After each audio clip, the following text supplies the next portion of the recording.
નમસ્તે મિત્રો. વિનોદ ભટ્ટની આત્મકથા એવા રે અમે એવામાંથી શબ્દસહ પસાર થતા આપણને બહુ મજા પડી છે. આત્મકથાનો આખો ઇતિહાસ આપણી સમક્ષ અભ્યાસ દરમિયાન વર્ગમાં આવ્યો છે અને એમાંથી જુદી તરી આવતી આપણા આ હાસ્ય લેખકની આત્મકથા. મિત્રો, આમ જોઈએ તો જીવનની એક કથા છે. દરેક વ્યક્તિ એક કથા લઈને જન્મે છે અને જીવે છે. જાય છે ત્યારે પણ એ એક કથા છોડીને જતો હોય છે. એની સુખની, દુઃખની, એની આપવીતીની આખી કથા લખવા બેસીએ તો દરેક વ્યક્તિ એક નવલકથા છે. અને જો ધારે તો દરેકનું જીવન આત્મકથા આપી શકે એવું છે. પણ આપણે જાણીએ છીએ તેમ આત્મકથાઓ ઓછી લખાય છે. એના કારણો આપણે વર્ગમાં ચર્ચ્યા છે. સત્ય એ આત્મકથાનો નાયક છે, આપણે જાણીએ છીએ. અને સત્ય કથન માટેની હિંમત એ બધા દાખવી નથી શકતા. મેં મારા ઘરના વ્યક્તિઓને, મા બાપને, બાળકોને, પત્નીને જો મારાથી અન્યાય થયો હોય તો એની કબૂલાત કરવાની હિંમત જો મારામાં હોય તો મારાથી આત્મકથા લખી શકાય. કેટલીક આત્મકથાઓ માત્ર આત્મશ્લાઘા અને આત્મપ્રશંસા અથવા તો પોતાના સ્વજનોની પ્રશંસાથી ભારોભાર છલકાત આપણી સામે છે. પણ એની વચ્ચે આવી એક નિતાંત કહી શકાય, શુદ્ધ કહી શકાય, સત્યને વળગીને ચાલતી અને છતાં પણ એક ઉત્તમ કળાકૃતિ તરીકે ઉપસી આવતી એક કથા આપણને મળે છે. તો એ રીતે આ કૃતિનું બહુ મૂલ્ય છે. આપણે આજે એના સમગ્રલક્ષી મૂલ્યાંકનની વાત રતિલાલ બોરીસાગર, બીજા એક હાસ્ય લેખક, મોટા ગજાના હાસ્ય લેખક, જેમણે એવા રે અમે એવા વિશે એક અપૂર્વ આત્મકથા એ નામે લેખ કર્યો છે. એ લેખના આધારે આપણે એની સમગ્રલક્ષી થોડીક ચર્ચા કરીશું અને પછી એવા રે અમે એવાની વાત આજે આપણે આ રીતે સંપન્ન કરીશું. તો રતિલાલભાઈ પોતાના લેખના આરંભે અન્ય સ્વરૂપોની સાથે કઈ રીતે આત્મકથાનું સ્વરૂપ જુદું પડે છે એની થોડી વાત કરે છે અને કહે છે કે પરંપરાગત રીતે આપણે આત્મકથાનું એક સ્વતંત્ર સાહિત્ય સ્વરૂપ તરીકે સ્વીકાર કરીને ચાલીએ છીએ. ટૂંકી વાર્તા, નવલકથા, એકાંકી વગેરે સ્વતંત્ર છે, તેમ આત્મકથા પણ. આત્મકથા, જીવન ચરિત્ર, રેખાચિત્ર, આ બધાની વાત આપણે આરંભે વર્ગમાં કરી છે, એટલે આપણે અહીંયા એને ટાળીએ છીએ. રતિલાલભાઈ એમ નોંધે છે કે સામાન્ય રીતે કોઈ સામાજિક વ્યક્તિ, લોકોત્તર વ્યક્તિ, રાજકીય નેતા, કેળવણીકાર, લેખક, આ બધાની આત્મકથાઓ આવે છે. અને એક માન્યતા પણ બંધાય છે કે આત્મકથા કોની લખાવી જોઈએ. આપણે એની પણ વાત વિગતે કરી છે, પણ છતાં એક ઉપર છેલ્લી નજર કરી આ બધી વાત ઉપર. તો એક એવી વણકહી શરત, એવી કોઈ ક્યાંય વાત લખાઈ નથી, પણ એવું કહેવાય કે જેના જીવનમાંથી કંઈક પ્રેરણા મળી શકે એવું જીવન જીવનાર આત્મકથા લખે તો એની આત્મકથા બીજા માટે પ્રેરક બની શકે. આમ તો હિટલરની આત્મકથા મારો સંઘર્ષ લખાઈ છે, એટલે હિટલરનો બીજો પક્ષ, પોતાનો પક્ષ મૂકે છે, એ વાત જુદી છે. પણ વિશ્વ સાહિત્યમાં ઘણી બધી આત્મકથાઓ લખાઈ છે, જેમણે લોકોને, સમાજને જુદી રીતે પ્રેર્યા તો છે જ. સત્યના પ્રયોગો વગેરે એના ઉત્તમ ઉદાહરણો છે. પણ સાથોસાથ આપણે આ કૃતિની વાત જ્યારે કરી રહ્યા છીએ ત્યારે આપણને કલ્પનામાં ન બેસે એવી વાતો કેટલીક અહીં આવી છે કે સાવ ઠોઠ નિશાળીઓ, લગભગ બધી શાળાઓ ને કોલેજોમાં ભણેલો, ભણવામાં માંડ ચડાવ પાસ થયેલો એવો એક માણસ ધીરે ધીરે હાસ્ય લેખક બને છે અને પછી એ પોતાની આત્મકથા, બીજા તો ઘણા ઉત્તમ પુસ્તકો આપે છે, પણ પછી આત્મકથા લખવા પણ પ્રેરાય છે અને આવી એક પરિશુદ્ધ આત્મકથા આપણને આપે છે. તો રતિલાલભાઈએ કહ્યું છે કે આત્મકથામાં સૌથી વધારે મહત્વની જો બાબત કોઈ હોય તો તે સત્ય છે. ગાંધીજી ની આત્મકથા સત્યના પ્રયોગો એનું ઉત્કૃષ્ટ ઉદાહરણ છે, અને બીજી પણ પછીથી આત્મકથાઓ આપણને મળે છે. પણ એની વચ્ચે આ આત્મકથા થોડી જુદા પ્રકારની આત્મકથા આપણને સાંપડે છે. આટલી ભૂમિકા, થોડી વિગતે ભૂમિકા છે, પણ આપણે ઝડપથી એને જોઈ છે, કારણ કે એની વાત આગળ આપણે કરી છે. વિનોદ ભટ્ટની આત્મકથા એવા રે અમે એવાની હવે વાત એ માંડે છે. ત્યારે સૌથી પહેલા આ વાત કરે છે કે એવા રે અમે એવા એક હાસ્યકારની આત્મકથા છે. પહેલી જ એની વિશેષતા હોય તો એ છે કે એ હાસ્ય લેખકની આત્મકથા છે. હાસ્યકારની ભૂમિકા પર રહીને જ આત્મકથા લખવાનો પ્રયત્ન થયો હોય એવી કદાચ આ આપણી એકમાત્ર આત્મકથા છે એવું રતિલાલભાઈ કહે છે. ત્યારે આવું કહેતી વખતે એ દાખલા દલીલ સાથે વાત નોંધે છે. એવું નથી કે માત્ર પોતે કહી દીધું ને આપણે માની લીધું. આપણા બીજા હાસ્યકારોએ આત્મકથા લખી છે, પરંતુ કેવળ હાસ્યકાર તરીકે આ આત્મકથાઓ નથી લખાઈ, અને ઉદાહરણમાં નોંધે છે જ્યોતિન્દ્ર દવેની આત્મકથા વ્યતીતને વાગોડું છું એ એમના જન્મ શતાબ્દી વર્ષમાં પ્રગટ થઈ, એટલે મૃત્યુ પછી, અને એમાંનું લખાણ કેવળ હાસ્યકાર તરીકેનું લખાણ છે, પરંતુ આ કૃતિ સળંગ આત્મકથા નથી. એમાં મુખ્યત્વે બાલ્યાવસ્થા, કિશોરાવસ્થાના સંસ્મરણો રજૂ થયા છે. ધનસુખલાલ મહેતાએ અતીત ઉલેચ્યો નામક આત્મકથનાત્મક કૃતિ રચી છે, પણ તે બહુધા સંસ્મરણાત્મક છે. ચંદ્રકાંત શેઠની ધૂળમાની પગલીઓની વાત આપણે કરી છે. એ બાલ્યાવસ્થાની વાતો છે, એમાં હાસ્ય છે, પણ મોટે ભાગે એ બાલ્યાવસ્થાની સ્મરણ કથા છે. ચંચી મહેતાની ગઠરિયા શ્રેણી પણ ચુસ્ત રીતે આત્મકથા ન કહેવાય એવું રતિલાલભાઈ નોંધે છે. તારક મહેતા, જે બહુ જ પ્રસિદ્ધ થયા એવા તારક મહેતા, કા ઉલ્ટા ચશ્માના મૂળ લેખક Tarak Mehta, any action replay નામે 2 ભાગમાં પ્રકાશિત થયેલી આત્મકથા એ નોંધપાત્ર આત્મકથા કહેવાય. એક હાસ્યકારની આત્મકથા ગણીને આપણા વિવેચકોએ એની જોઈએ તેવી નોંધ નથી લીધી, એની પણ વાત કરે છે. પણ આ કૃતિ પણ લેખકે કેવળ હાસ્યકાર તરીકે નથી લખી. એક સમર્થ હાસ્યકારની કૃતિ છે, એટલે એમાં હાસ્ય આવે છે, પરંતુ હાસ્યનો પૂટ આપીને રજૂ કરવાનું લેખક દરેક વાતને મુનાસિબ નથી માનતા. આપણા બીજા હાસ્યકારોએ આત્મકથા નથી લખી, અને આ દ્રષ્ટિએ હાસ્યકારની ભૂમિકાએથી લખાયેલી આ એકમેવ આત્મકથા છે એવું રતિલાલભાઈ સાબિત કરે છે. અને એ દ્રષ્ટિએ આ આત્મકથાનું બહુ વિશેષ મૂલ્ય છે.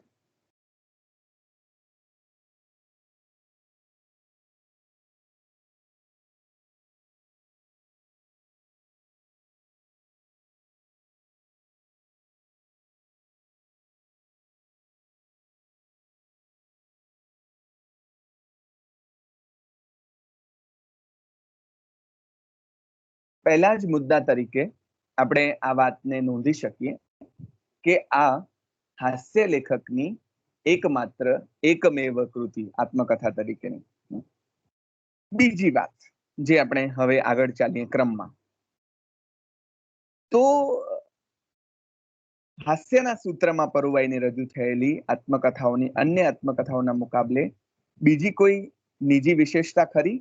આવી આત્મકથાઓના અભ્યાસમાં કશોક વિશિષ્ટ દ્રષ્ટિકોણ અપનાવવાની જરૂર ખરી? એવી વાત કરે છે, પણ એને આપણે ટાળીએ. બીજા મુદ્દા ઉપર ચડીએ. બીજો મુદ્દો છે એ છે આત્મકથાનો વિશિષ્ટ આરંભ. આપણે જોઈ ગયા છીએ, આપણે શબ્દસહ કૃતિમાંથી પસાર થયા છીએ, એટલે આપણને ખબર છે કે આત્મકથા શરૂ કેવી રીતે થાય છે. જાણે કોઈ સસ્પેન્સ ડિટેક્ટિવ કોઈ નવલકથા શરૂ થતી હોય, સસ્પેન્સ ક્રિએટ કરતી કોઈ કૃતિ, વાર્તા શરૂ થતી હોય, એ પ્રકારે આખી આત્મકથા શરૂ થાય છે. હાસ્ય લેખક વિનોદ ભટ્ટ ગંભીર એ પહેલું પ્રકરણ, અને એમાં પણ દોડતી નર્સ આવે છે અને કહે છે કે BP 40 ને આ ને તે ને, અને પછી કઈ રીતે એ પોતે બચે છે એનું આખું પ્રકરણ એ લખે છે. અને પછીના પ્રકરણમાં હવે ક્યારે આ ઉંમર પરિપક્વ ઉંમર છે કે કેમ એની બધી વાત કરી, અને પછી આત્મકથા લખવા શાને પ્રેરાયા એની આખી વાત કરે છે. તમે જુઓ, બધી આત્મકથાઓ કરતા આ વાત જુદી એટલે પડે છે કે સામાન્ય રીતે આપણે જે વાત વનાંચલની ચર્ચામાં કરી છે તેમ, કે સામાન્ય રીતે આત્મકથા કે સ્મૃતિ કથાની શરૂઆત પોતાના કુટુંબ, પોતાનું ઘર, પોતાનું ગામ, પોતાના બાળકો એ બધાથી થાય. અહીંયા આખી વિશિષ્ટ કહી શકાય એવી શરૂઆત છે. એટલે કુટુંબ વર્ણન પ્રારંભમાં આવે જે અહીંયા નથી. અહીં તો 1995ની સાલમાં આવેલ જીવલેણ નીવડવાના સંભવવાળી માંદગીના વર્ણનથી આત્મકથાનો આરંભ થાય છે. એટલે કોઈ નવલકથા કે ટૂંકી વાર્તાની જેમ આત્મકથા આરંભ થાય છે. નર્સ બહાર દોડી જઈને ડોક્ટરને ગભરાટી અવાજે કહ્યું બીપી 40. એ પછી ભયંકર માંદગીમાંથી કેવી રીતે ઉગરી જવાય તેનું, મૃત્યુના ડરનું, લાંબા જીવવાની ઈચ્છાનું ને આ બધું વર્ણન ખુલ્લા મનથી અને અત્યંત હળવાશથી કર્યું છે. આ બધાનું વર્ણન કર્યા પછી આ માંદગીમાંથી થયેલા પોતાના ઉગારાને લેખક નવજન્મ ગણે છે અને પછી આગળ બીજા પ્રકરણમાં એમ કહે છે કે કેટલા વર્ષનો હું મારી જાતને ગણું, 2 વર્ષનો કે પછી મૂળ જન્મ તારીખને ધ્યાને લઈને. દ્વિજ બ્રાહ્મણ છે. પછી ધીરે ધીરે એ પોતાના બાળપણ વિશે, માતા પિતા વિશે, બાળ ગોઠિયાઓ વિશે, શાળા અને શાળા જીવન વિશે, શિક્ષકો વિશે, કોલેજ જીવન, કોલેજના અધ્યાપકો, મિત્રો વિશે, પોતાની જ્ઞાતિની લાક્ષણિકતાઓ વિશે લેખકે વિગતે આલેખ્યું છે. પોતાને થયેલા દ્વિભાર્યા યોગ એવો શબ્દ વાપરે છે રતિલાલભાઈ. દ્વિભાર્યા યોગ એટલે 2 પત્નીનો યોગ. એના વિલક્ષણ દાંપત્ય વિશે, દીકરીને યોગ્ય ઠેકાણે વરાવવાની ચિંતા સેવતા પિતા તરીકે એને થયેલા અનુભવો વિશે, પ્રયત્નો વિશે દીકરીની વાત કરતા કરતા પહેલા લેખક પોતાના મોસાળ ગામ નાંદોલ વિશે પણ ભાવપૂર્ણ લખે છે. બાલ્યાવસ્થામાં જોયેલી સોંઘવારી વિશે, સેલ્સેક્સની પ્રેક્ટિસ દરમિયાન સરકારી તંત્રમાં પ્રવર્તતા ભ્રષ્ટાચાર વિશે પણ લેખક લખે છે. 2 સ્વજનોના મૃત્યુની, તર્કથી ન સમજાવી શકાય તેવા મૃત્યુની વાત પણ અને પોતાની સાડીના, પોતાના ભાઈના સાથેના લગ્નની વાત લેખકે હાસ્યનો લોભ જતો કરીને પણ લખી છે.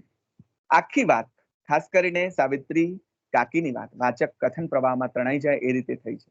પોતાના દાંપત્ય વિશે તેમજ દીકરીના વિવાહની દોડધામ વિશે લખ્યું છે. તેમાં હાસ્યના અસ્ખલિત વેણમાં નાજુક સંવેદનોની સરવાણી પણ ઘડે છે. આ પ્રકરણોમાં ક્યાંક ક્યાંક તો લેખકના હૃદયની રુજુતા હાસ્ય પર સરસાઈ ભોગવતી આપણને જણાય છે કે એના હૃદયની કોમળતાને જોવી કે પછી એમના હાસ્યની અનુભૂતિને અનુભવવી. પોતાની કાર ચોરાઈ જાય અને પાછી મળી ત્યારે એનું જે પ્રકરણ આખું લખાયું છે, જાગીને જોઉં ત્યાં કાર દિશે નહીં એવું પ્રકરણ.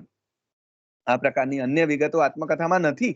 એટલે આ પ્રકરણ કોઈને મુખ્ય પ્રવાહથી ફંટાઈ જતું એવું લાગે, પણ લેખકનો સાચકલો અનુભવ અહીં રજૂ થયો છે અને સંબંધોનો ઉપયોગ કર્યા વગર એક સામાન્ય નાગરિક તરીકે લેખક કાર ચોરાયાની ફરિયાદ લખાવા જાય છે. એ કારણે પોલીસ તંત્રનો જે અનુભવ થાય છે તેના વર્ણનમાંથી આ દેશના સામાન્ય નાગરિકની સ્થિતિનો આપણને ચિતાર મળે છે. હળવાશની ભીતર રહેલો કરુણ હસાવતા પણ આપણા મર્મ સ્થાનોને સ્પર્શે છે. એક હાસ્યકાર તરીકેના લેખકના વ્યક્તિત્વનો પરિચય તો આ પ્રકરણમાં મળે જ છે, પરંતુ પ્રધાનો, સરકારી અધિકારીઓ અને પોલીસ અધિકારીઓ સાથે મૈત્રી સંબંધો હોવા છતાં એનો લાભ ન લેવાનું લેખકનું વલણ એમના વ્યક્તિત્વનો પણ સુપેરે પરિચય કરાવે છે. આપણને ખ્યાલ આવે છે કે આ બધા વિચાર કરો, આગળ પછી આપણને ખબર પડી છે કે મુખ્યમંત્રી સહિત એમના માટે 51 લાખનું દાન આપી શકે એવા પરિષદ માટેને જે એમણે મહેનત કરી છે, એવા સંબંધો જેના હાથમાં હોય, ગૃહમંત્રી ને મુખ્યમંત્રી ને આવા બધા રાજકીય, એ વ્યક્તિ કોઈ પણ સંબંધનો ઉપયોગ કર્યા વગર એક સામાન્ય નાગરિક તરીકે પોતાની ફરિયાદ નોંધાવે છે. એ વાત એમના વ્યક્તિત્વના જે પાસાને આપણી સમક્ષ ઉગાડે છે તે પણ મજાનું છે.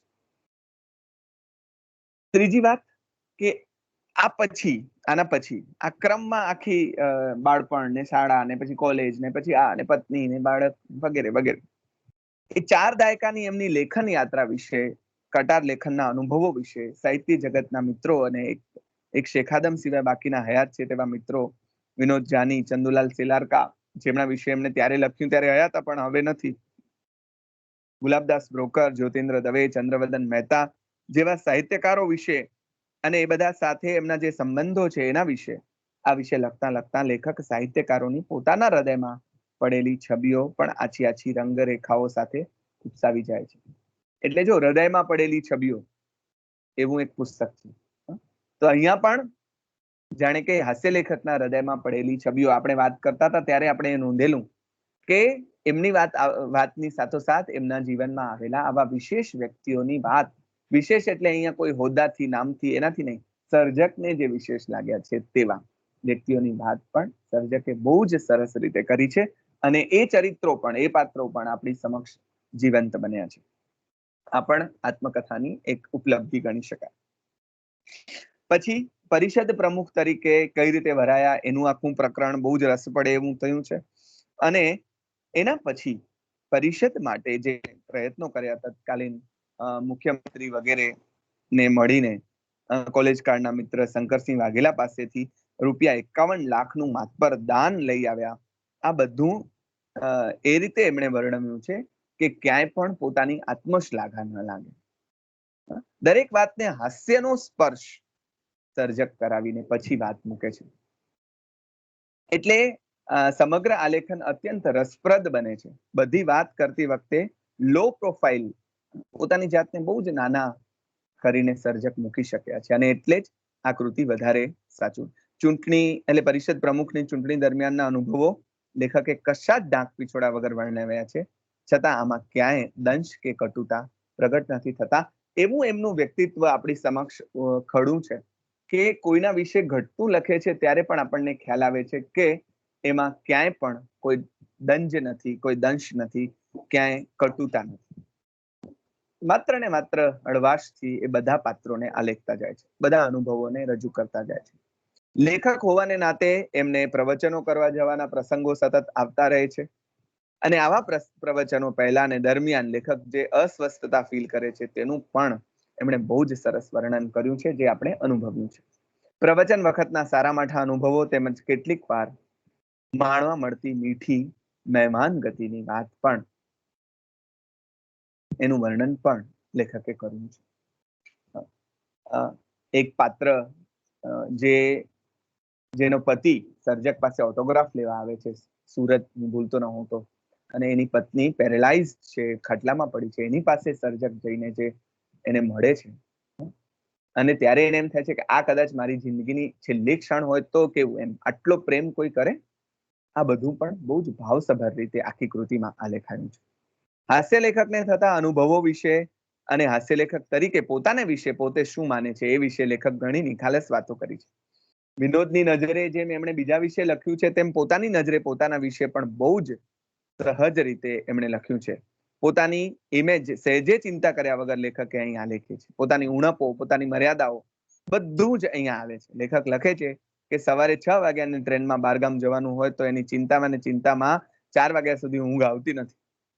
અને એકાદ જોકું આવી જાય તો એમાં સપનું પણ ટ્રેન ચૂકી ગયાનું જ આવે છે. એટલે કેટલી નિખાલસતાથી પોતાની વાત મૂકે છે.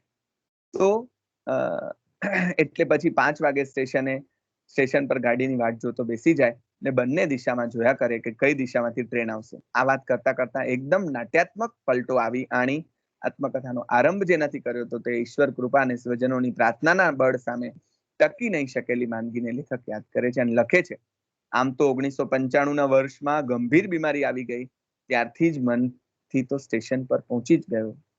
હવે તેને બદલે ચારેય દિશામાં જોયા કરે છે. તેને નહીં ગમતી મુસાફરી માટે મનથી તૈયાર થઈ ગયો છે. આ વાક્ય સાથે આત્મકથા પૂરી થાય છે. મૃત્યુની લગોલગ પહોંચી ગયાની અનુભવથી લેખક આત્મકથાનો આરંભ કરે છે અને મૃત્યુ માટે પોતે માનસિક તૈયાર થઈ ગયા છે ત્યાંથી એનો અંત ત્યાં સંકેલાય છે, પૂરું કરે છે.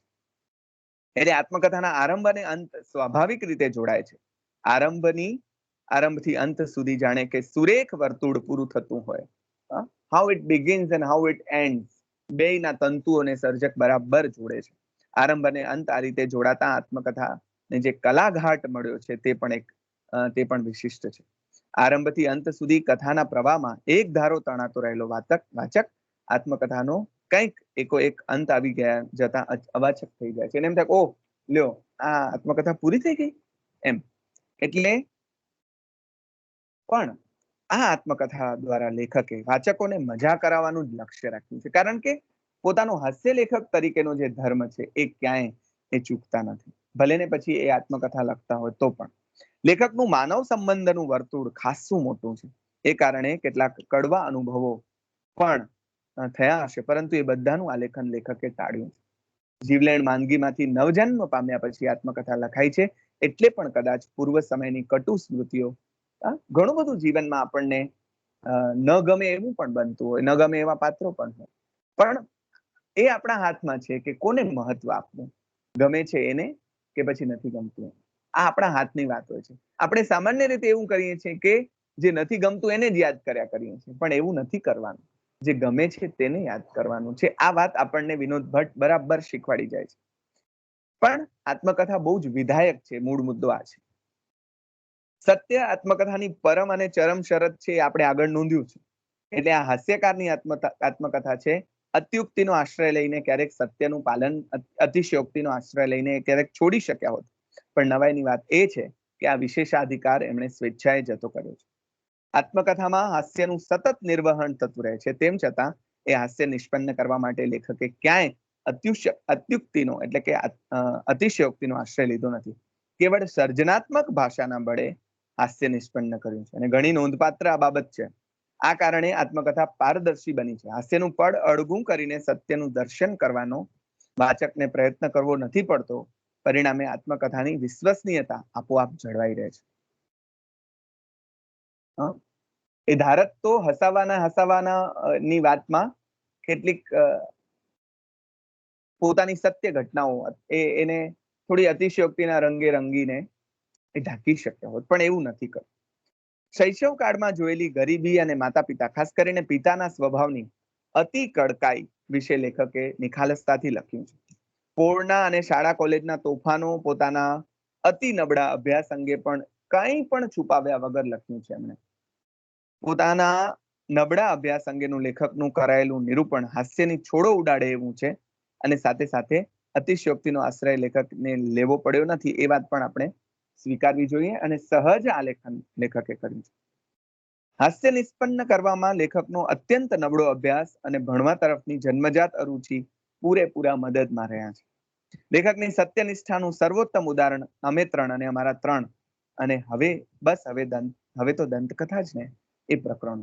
અમે ત્રણ અને અમારા ત્રણમાં એમનું દાંપત્ય છે, તો બસ હવે તો દંતકથા જ. એમાં કૈલાશની જે વાત આવી છે. લેખકને બે પત્નીઓ હતી અને બે પત્નીઓ સાથેનું એમનું દીર્ઘકાળનું પ્રસન્ન દાંપત્ય લેખકના જીવનની એક વિચક્ષણ અને વિલક્ષણ કહી શકાય એવી ઘટના છે. બીજા પત્ની નલિનીબેન પ્રત્યે અનુરાગ તો વહેલો જન્મેલો, પણ પછી વાત આગળ ન વધી. કૈલાસબેન સાથે લગ્ન થયા, પણ કોઈ અકળ ઋણાનુબંધના બળે નલિનીબેનનો લેખકના જીવનમાં પુનઃ પ્રવેશ થયો. કુટુંબ જીવનના આનાથી સ્વાભાવિક રીતે જ ઘેરા વમળો ઉઠ્યા હોય, પણ આમાંથી કોઈ ટ્રેજેડી સર્જાય પહેલા કૈલાશબહેનની હૃદયપૂર્વકની સંમતિથી લેખક નલિનીબેનનો પત્ની તરીકે સ્વીકાર કરી શક્યા અને નલિનીબેન કુળવધુ તરીકે આવ્યા. સર્જક લખે છે કે કૈલાશે કહ્યું હતું કે આપણે ત્રણ એકબીજાને ચાહીશું, સાથે રહીશું. તેનું આ વચન તેણે પૂર્ણપણે પાડી બતાવ્યું. એક અનન્ય સ્ત્રી હતી, વિરલ સ્ત્રી. તેણે કાયમ મારું સુખ જોયું. ત્રણેય સંતાનો મોના, સ્નેહલ અને વિનસ નલિનીના પેટે અવતરેલા, પણ આ બાળકોને ઘણા વર્ષો સુધી ખબર નહોતી કે આ બેમાંથી એમની ખરી માં કોણ છે. આ આખો જે પ્રસંગ આલેખાયો છે કે કોના પેટે તેમણે જન્મ લીધો છે, અને જાણ થઈ કે નલિની માં છે, તો બાળકો કૈલાસને મમ્મી કહેતા, નલિનીને માત્ર નલિની. આજે પણ કંઈ પણ વાત સાચી કોણ બોલી રહ્યું છે, સર્જક લખે છે કે એકે દિવસ એવો નથી આવ્યો કે જ્યારે કૈલાસને યાદ ન કરી હોય. એના ફોટો ઘરમાં છે. કાયમ ત્રણેય છોકરા વચ્ચે કાંઈ સાટજૂટ કરાવવાનું હોય ત્યારે ખા કૈલાસ મમ્મીના સમ, ભગવાનના સમ એમ કોઈ કહેતું નથી, અને કોઈ કૈલાસના સોગંદ ખાય ત્યારે એને અંતિમ સત્ય માની લેવામાં આવે છે. આ કૈલાસનું નો વિજય સર્જકે એટલા સરસ રીતે આલેખ્યો છે આપણી સમક્ષ કે આપણને ખ્યાલ આવે છે કે આ બલિદાન જે કરે છે, જે ત્યાગ કરે છે, આખરે એનો ત્યાગ કઈ રીતે વિજય પામે છે. બહુ જ થોડા શબ્દોમાં પણ અત્યંત અસરકારક રીતે કૈલાશબેનનું રેખાચિત્ર અહીં દોરાયું છે. લેખકના હૃદયનો રંગ આ આલેખનમાં ગૂંટાયો છે. કશા લાગણી વેળા વગર, એમાં તણાયા વગર, લાગણીનો સહેજ પણ દેખાડો કર્યા વગર, હૃદયની પૂરી ઉષ્માથી આ માણસે લખ્યું છે. અત્યંત લાઘવથી દોરાયેલું આ ભાવચિત્ર આપણા બધાના માનસ પટ ઉપર હંમેશા અંકિત થયેલું રહેશે. એટલે આ એમની એક સર્જક તરીકેની શક્તિ પણ છે, અને એ રીતે આપણી સમક્ષ કૈલાસ જેવું એક ચરિત્ર કક્ષાનું પાત્ર આવે છે. પણ રતિલાલભાઈને જે વાત કરવી છે એમની સત્યનિષ્ઠાની છે. એમની ભૂમિકા રૂપે અવતરણના પ્રકાશમાં પછી એ સર્જક કઈ રીતે બસ હવે તો દંતકથા જ એમાં કૈલાશબેનના મૃત્યુનું સંક્ષેપમાં વર્ણન કરે છે અને પછી એક સવા પાનામાં લેખક આ વાત સમેટી લે છે. લેખક આટલા ભાગને આગળના પ્રકરણમાં સહેલાઈથી સમાવી દઈ શક્યા હોત, પણ લેખક સહેતુક એમ નથી કરતા અને નરોવા કુંજરોવાની અપૂર્ણ પંક્તિ સ્વ કૈલાશ બસ હવે તો દંતકથા જ રજૂ કરીને લેખક સ્મૃતિ શેષ કૈલાશની વાત પૂરી કરે છે. પણ સાથે સાથે ચાર્લ્સ ડિકન્સની વાત માંડે છે, બહુ જ વિગતે એની પત્નીનો પત્ર, એમાં એ કેથરીન જે પતિ દ્વારા ત્યજાયેલી હતી એનો પત્ર એ ટાંકે છે, વિગતે ટાંકે છે. અને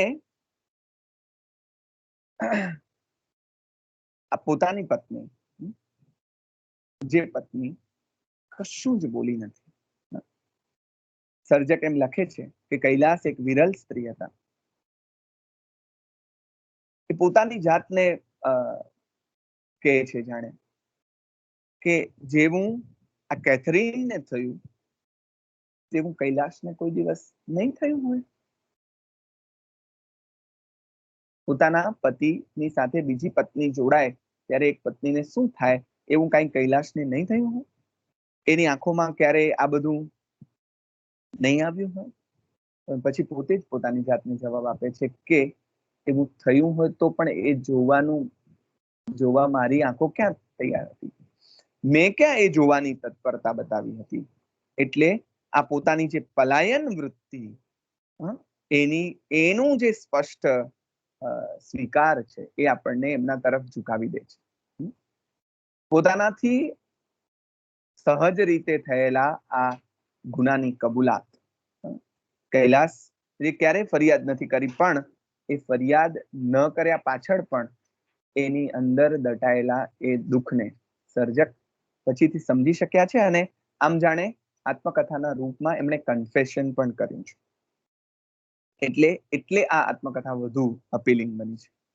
અમે અમારા 3 પ્રકરણમાં બીજી પણ નિખાલસ કબૂલાત ધ્યાન ખેંચે એવી છે. મારો સાવ અંગત મત કહું તો રોમાન્સ એ તદ્દન એબ્સ્ટ્રેક્ટ ચીજ છે.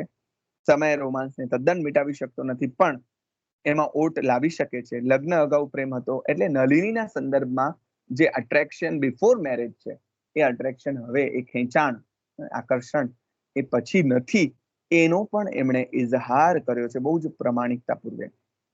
પહેલા મળવા માટે જે કરતા એમાં જે ઉડાવગીરી એ પહેલા એનો ગુણધર્મ એટલે એનો વટપડે એવી બાબત ગણાતી, ઉદારતા ગણાતી, તે હવે એની નબળાઈ ગણાય છે. પણ આ બધી વાત સર્જક બહુ જ સહજ રીતે કરતા જાય છે. એ બહુ જ નિયમિત છે, એની પણ ઘણી વાતો કરે છે, પણ એ એમ પણ કહે છે કે મારી નિયમિતતા જ કદાચ મને ભજવે છે, એ મને હેરાન કરે છે. એટલે આ રીતે સર્જક પોતાની વાત, સ્નેહ લગ્નની વાત, લગ્ન જીવનની વાત, આ બધું જ કરતા કરતા બહુ જ હસાવી પણ જાય છે. ઓલો પ્રસંગ પણ આપણને બહુ જ હસાવે છે અને આવું વિનોદ ભટ્ટ જ લખી શકે કે જ્યારે બંને સ્ત્રીઓ પ્રેગ્નેન્ટ થઈ છે ત્યારે આ બંને પ્રેગ્નેન્ટ સ્ત્રીઓની વચ્ચે હું ચાલતો ત્યારે મારી કોલોનીના પુરુષો અદેખાઈથી અને સ્ત્રીઓ અહોભાવથી મારી સામે તાક્યા કરતી, એવું પાના નંબર 73 પરનું એમનું જે લખાણ છે એ આવી ગંભીર વાતોની સાથે સાથે પેરેલલ સર્જકનું હાસ્ય નિષ્પન્ન કરવાની જે એની જે વાત, એની જે શક્તિ છે અને એ આવડત છે, એનો પણ આપણને દર્શન કરાવી જાય છે. પોતાના વિશે લેખક લખ્યું છે તેમાં એક પારદર્શિતા આપણને સુપેરે અનુભવાય છે. વિનોદની નજરેમાં પોતાના વિશે જે કાંઈ લખ્યું છે એમણે, વિનોદ ભટ્ટ, એની છઠ્ઠીથી હું એને ઓળખું છું. ઝીણી ઝીણી આંખો, આંખો નીચે કુંડાળા, કાળા કર્મોનું ફળ, જરૂર કરતા મોટું નાક, થોડો ખરબચડો વૃક્ષ ચહેરો, વધુ સમય ન સાંભળવો ગમે એવો તૂટી ગયેલા વાસણ જેવો કર્કશ અવાજ, ગળામાંથી ક્યારેક તો 2-3 અસ્પષ્ટ અવાજો સાથે નીકળતા લાગે એવી ઝડપથી બોલવા જતા જીભ ખોરવાઈ જાય, ચહેરા પરથી ભોળો લાગે પણ છે નહીં. આવું પોતાના વિશે જ સર્જકે લખ્યું છે. એટલે જેવા છે તેવા. બાકી એ કેટલો બોરિંગ છે એ તો એની સ્ત્રીઓને જ પૂછીને જાણી શકાય એવું પણ એમણે પોતાના વિશે લખ્યું છે. બુદ્ધિશાળી નથી, નસીબદાર હોય, નસીબદાર ચોક્કસ છે એવું લખે છે. જે કાંઈ મળ્યું છે એની આવડતના પ્રતાપે નહીં પણ તકદીરના જોરે મળ્યું છે. આમ કહીને એ પોતાના સામર્થ્યને બાજુ પર મૂકે છે અને નસીબને, તકદીરને આગળ કરે છે. રતિલાલભાઈ કહે છે કે મને ખબર નથી પણ ભારોભાર લઘુતા ગ્રંથિથી, એનું કારણ ખબર નથી પણ લઘુતા ગ્રંથિથી એ પીડાય છે અને કેવા ડરે છે, સ્પીડથી કેવા ડરે છે એની પણ વાતો એમણે કરી છે. પ્લેનનો પ્રસંગ, લઘુશંકા માટે ગયેલા છે ને એમ થાય છે કે આટલો જ ભાગ નીચે પડી જશે તો, એમ કરીને બાથરૂમ ગયા વિના પાછા આવી જાય છે. ચોખા લેવા ગયા છે અને ગાડી પૂરપાટ દોડાવતા ડ્રાઈવરને કહે છે કે ભાઈ આ મારા કારજ માટે નથી. આ બધું જે રીતે સર્જક અનુભવે છે તે રીતે આલેખે પણ છે. એટલે ક્યાંય આપણને દંભ નામની ચીજ ક્યાંય દેખાતી નથી, જે આત્મકથાને વધારે અસરકારક બનાવે છે. એટલે આ રીતે રેખાચિત્રો પણ મિત્રો અને સંબંધીઓના કામ તે કરે છે. ઘરમાં બૈરા ચીદેલા કામ પણ એ કરે છે અને ક્યાંય આત્મસ્થાપનની વાત નથી કરતા. એ વાત આપણને સૌથી વધારે અપીલ કરે છે. આગળ કહ્યું તેમ કેટલાક સરસ રેખાચિત્રો પોતાની માતાના, પિતાનું, બંને પત્નીઓનું અને પોતાના મિત્રોનું, સંદેશના તંત્રીનો અને પોતાના નિકટના કેટલાક સ્વજનોના વિનોદી પણ સરસ એમણે રેખાચિત્રો આલેખ્યા છે. અલબત્ત વિનોદની નજરેમાં જે છે તે અહીંયા એમણે થોડા ટૂંકાવીને આલેખ્યા છે. એટલે આપણને એક સર્વાંગ સંપૂર્ણ રેખાચિત્રો ઘણા નથી સાંભળતા. ખાસ કરીને મા, બાપા એટલે બાપુજી, પત્નીઓ વિશે બરાબર છે, પણ બીજા સર્જકો વિશેના અને મિત્રો વિશેના જે છે એમાં જે વિશે સ્વતંત્ર અલગથી લખાઈ ગયું છે એના વિશે માત્ર વિગતોની એમણે પૂર્તતા કરી છે, એ પણ આપણે નોંધવું જોઈએ. એમના અંદર એક સંવેદનશીલ વ્યક્તિ જે ધબકી રહી છે તે આપણને આખી આત્મકથા દરમિયાન સતત અનુભવાય છે.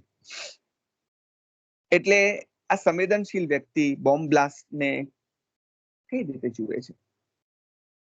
એમના જીવન કાળ દરમિયાન બનેલી આવી થોડીક ન ગમે એવી ઘટનાઓ પણ અહીંયા આવી છે. મુંબઈમાં થયેલો બોમ્બ બ્લાસ્ટ અને હૃદયમાં શૂળ ભોંકતી હોય એવું એમને ફીલ થાય છે. ચિત્રલેખામાં લેખ કરે છે, બોમ્બે પાસે દરિયો હોવા છતાં આંસુ નથી.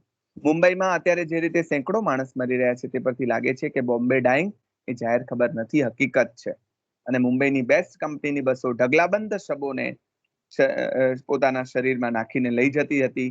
કદાચ પહેલી વાર બસના કંડક્ટરે આટલા બધા મુસાફરોમાંથી કોઈની ટિકિટ ફાડી ન હોય અને ઘંટડી વગાડીને ક્યાંય કોઈને પૂછ્યું નહોતું કે છે કોઈ ઉતરનાર સ્મશાન ઘાટ. આવી કરુણ ઘટનાઓ પણ. તો સાથે સાથે કટોકટીનો કાળ એ પણ એમને એના વિરુદ્ધ હિંમતપૂર્વક એમને લખ્યું છે. કેટલુંક સેન્સરની નજરમાંથી બચીને છપાયેલું પણ ખરું. કટોકટીની એમની એક કથામાં એક માણસ વાણંદની દુકાને એ જાય છે અને વાણંદ પૂછે છે, મૂછ રાખું કે કાઢી નાખું?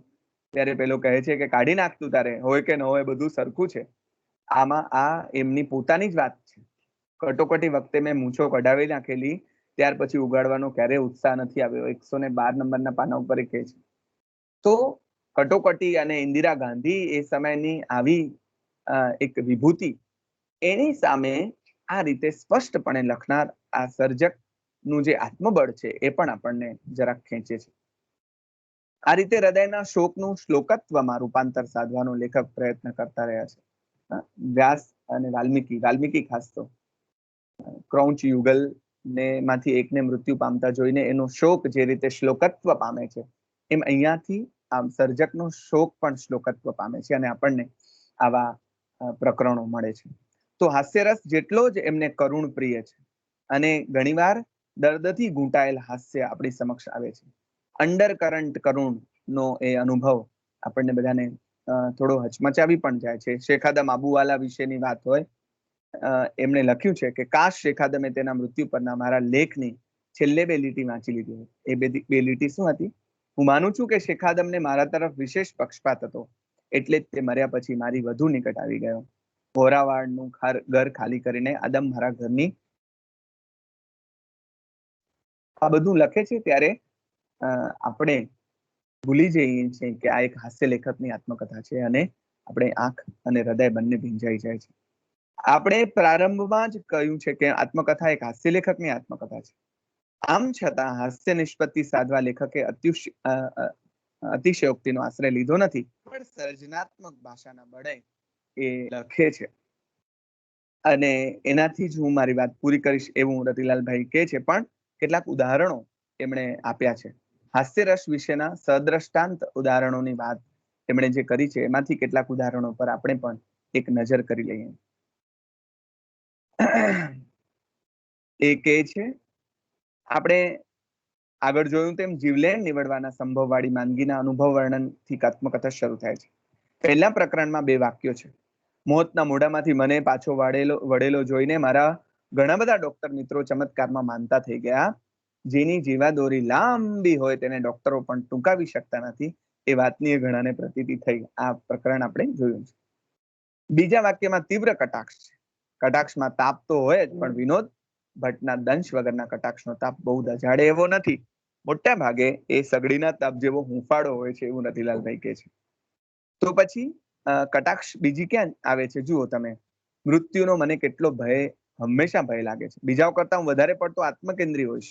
એ કારણે મને એક વિચિત્ર ચિંતા સતાવ્યા કરે છે કે મારા ગયા પછી આ વિશ્વનું શું થશે. અને આમ કહીને કૌંસમાં ઉમેરે છે કે આઈ મીન ઇટ, મને ખ્યાલ છે, હું ખરેખર કહું છું આ. તો આવી હળવાશ ભરેલી વાતો પણ, હાર્ટ એટેકની વાત આવે છે ત્યારે પણ, એમની પોતાની માંદગીની વાત આવે છે ત્યારે પણ એમ કહે છે કે બાળકોને થાય એવા રોગ મને મોટે ઉંમરે થયા છે અને પછી ચાઇલ્ડ સ્પેશિયાલિસ્ટની દવાથી મટ્યા છે.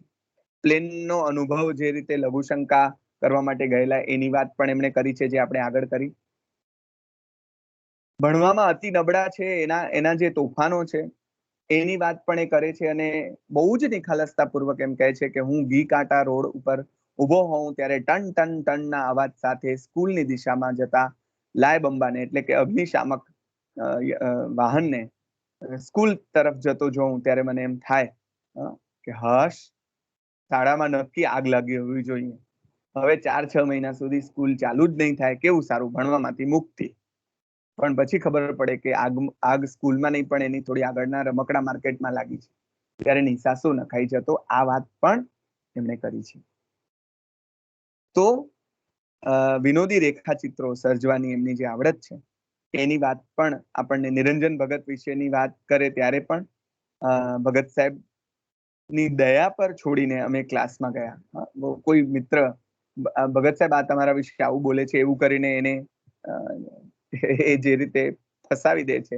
હું અવધિત છે, બ્રાહ્મણ, પોતે પોતાની જ્ઞાતિ વિશે જે રીતે માણસ આ નિખાલસતાથી લખે છે, આ બધું જ આપણે જ્યારે જોઈએ છીએ ત્યારે એમની લેખન કળાનો આપણને અનુભવ થાય છે. લેખકનો વિનોદી સ્વભાવ. નલિની સાથે મેં લગ્ન કર્યા ત્યારે 3 કુટુંબમાં ખળભળાટ મચી ગયો. મારા સસુર માધવલાલના 4થી વારના પત્ની નલિનીના મધર ગુસ્સે થઈ મને ધમકાવા આવ્યા હતા. જરા ઊંચે અવાજે તેમણે મને પૂછ્યું, એક પર બીજી પત્ની કરતા શરમ નથી આવતી? આવે છે, મેં જરા હળવાશથી જણાવ્યું. કેમ કે કાકાએ, એટલે કે મારા સસુરે 4 કરી છે તો હજી તો હું બીજે જ પહોંચ્યો છું, શરમ તો આવે ને એમ. હું તો હજી અડધે રસ્તે છું, એટલે શરમ તો આવે જ ને. અને આ સાંભળીને મને ધમકાવવાનો તેમનો ઉત્સાહ ઓગળી ગયેલો.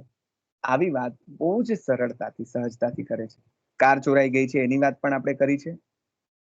પુસ્તકો પોકેટ બુક્સમાં પ્રગટ કરાવેલા એની વાત પણ સર્જકે કરી છે. વેચ્યા છે, વેચાયા છે. પછી પસ્તીવાળો જે રીતે વજન કરીને પુસ્તકો વેચે છે, પણ એમાં બક્ષીની જો પુસ્તક વેચાતી હોય તો આપણું વેચાય તો કાંઈ વાંધો નહીં એમ કરીને આશ્વાસન લેતા સર્જક પણ આપણી સમક્ષ આવે છે. મોરારજીભાઈનો જે અનુભવ છે એ એમણે જે કહ્યો છે, ગાંધીજી ખાદી પહેરતો ન હોય એવો વાણંદ પાસે હજામત ન કરાવતા. તિથલમાં ગાંધીજી હતા ત્યારે એવો વાણંદ ન મળ્યો અને પછી મોરારજીભાઈએ હજામત કરી ત્યારે ગાંધીજી એ સ્વીકારી અને આ પ્રસંગ વિશે એમણે લખ્યું કે ગાંધી બાપુ ખરેખર મહાન હતા. માણસની તેમને સાચી પરખ હતી, કોની પાસેથી કયું કામ લેવાય એની એમને પાકી ખબર હતી. આ લખાણથી મોરારજીભાઈ નારાજ પણ થઈ ગયા, પણ આ માણસે તો હસવા માટે સરસ લખ્યું. 87 નો એમને રણજીત રામ સુવર્ણચંદ્રક કવિ શતાંશુ યશસ્ચંદ્ર HK આર્ટ્સ કોલેજમાં લેવા આવ્યા ત્યારે એ સભામાં ગણીને 131 પ્રેક્ષકો હતા. 31 ની ગણતરીમાં માઇક વાળો પણ સમાવેશ થઈ જાય છે એમ લખે છે. આ પછી સામાન્ય વાચકને પલ્લે ન પડે તેવું સાહિત્ય સર્જતા સાહિત્યકારો પણ પર રમૂજ કરી લેતા લેખક એમ કહે છે, અલબત્ત સિતાંશુના કિસ્સામાં તો તેમના વાચકો જેટલું જ ઓડિયન્સ હોય ને, બધું સ્વાભાવિક છે. સિતાંશુને વાંચવા વાળા પણ એટલા જ હોય, તો પછી સાંભળવા વાળા તો એટલા જ હોય ને. આમ કરીને એ આધુનિક અથવા એબ્સ્ટ્રેક્ટ પ્રકારનું લખતા સર્જકોને ની હળવી મજાક પણ કરી લે છે. પણ લેખકની મજાકો નિર્દોષ અને નિર્દંશ છે. તેથી મિત્રો પણ આનંદથી એ સ્વીકારી લે છે. આશ્લેષ શાહના નામે ગુજરાત સમાચારમાં અત્યંત લોકપ્રિય કોલમ લખનાર ગુણવંત છો શાહ લેખકના મિત્ર છે. એમના એક પુસ્તકની પ્રસ્તાવનામાં લેખકે લખ્યું છે કે આ ગુણવંતભાઈને અંગ્રેજી વાંચતા નથી આવડતું, હિન્દી બોલતા નથી આવડતું, ગુજરાતી તો લખતા નથી આવડતું, છતાં તેઓ લોકપ્રિય કટાર લેખક છે. અને આ વાંચીને ખડખડાટ હસી પડતા તેમણે ગુછો એ ઉદ્ગાર કાઢેલા, એમ ન હોય એમ. તો જુઓ, સર્જકના મિત્રો પણ આવા છે. તો પ્રવચન માટે કલકત્તા જવાનું થયું ત્યારે બિહારીલાલ નામના સાહિત્ય રસિક યજમાનનો પરિચય થયો. એ રીતે એમની પત્ની, પાડેલો કૂતરો, આ બધું ગુજરાતી લાગ્યું. કઈ રીતે પોતે સંદેશમાં લખતા થયા, સંદેશ ખવડાવ્યા, સંદેશ એ ત્યાંની મીઠાઈ કઈ રીતે એમને મોંઘી પડી, માંદા પડ્યા, આ બધાની વાત પણ સર્જક કરે છે. એટલે આત્મકથા જે એના મૃત્યુ નજીક પહોંચી ગયેલા સર્જકની વાતથી શરૂ થઈ અને હવે મૃત્યુની રાહ જોતો આ બેઠો છું એમ કરીને આત્મકથા પૂરી થાય છે. એની વચ્ચે ભાવકને એક જનરલ જે રસતરબોળ કરે છે લેખક, હસતા હસાવતા પોતાની કથા જે રીતે એમણે આલેખી છે, એ રીતે આ આખી આત્મકથા એ ગુજરાતી આત્મકથા સાહિત્યના ઇતિહાસમાં જરાક જુદી તરી આવતી આત્મકથા છે, નોખી તરી આવતી આત્મકથા છે. અને આપણને બધાને વાંચવા પ્રેરે એવી આત્મકથા વિશેનું આ લેખ રતિલાલ બોરીસાગરનો એ પણ બહુ જ સરસ થયો છે.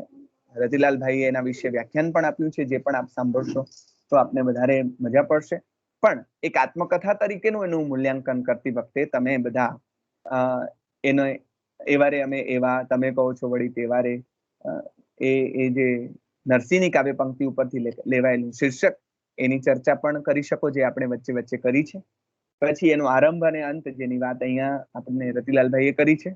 પછી એના પાત્રાલેખન, એના વર્ણનો, એમાં સર્જકની નિખાલસતા, એમાં પ્રગટ થતું એમનું બાળપણ, દાંપત્ય જીવન, એમની ભાષા, એમની શૈલી, બીજા પાત્રો, આ બધું કઈ રીતે કરુણ મિશ્રિત હાસ્ય સર્જકે આપ્યું છે, આ બધું એના ઉદાહરણ સહિત તમે બધા નોંધશો તો એક સરસ તમારો આખો લેખ થશે. તો એની વાત કરીને એક ઉત્તમ આત્મકથામાંથી પસાર થયાના આનંદનો એક પરિતોષ વ્યક્ત કરીને આપણી વાત અહીંયા સંકેલીએ છીએ. સૌનો આભાર.